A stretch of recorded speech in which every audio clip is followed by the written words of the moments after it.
Hello friends all wherever you are. How's everyone? Welcome back with me here. And on this occasion I will open a trade using the C3 cross signal bot.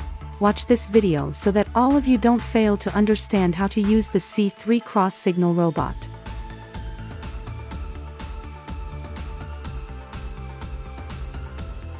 Bot Cross is a bot specially designed for binary options trading.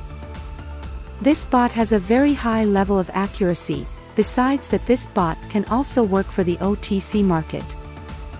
If you want to get a specific video guide on how to use this bot, please check the description of this video.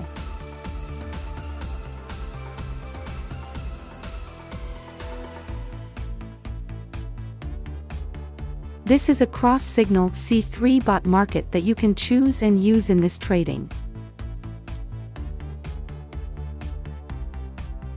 The pocket option market I chose in this trade.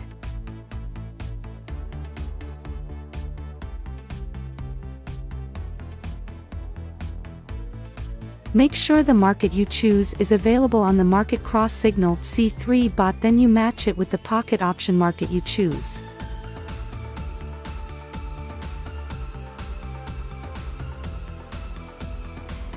Bot C3 cross signal time frame that you can use in trading this time. Here I use a 5-minute time frame.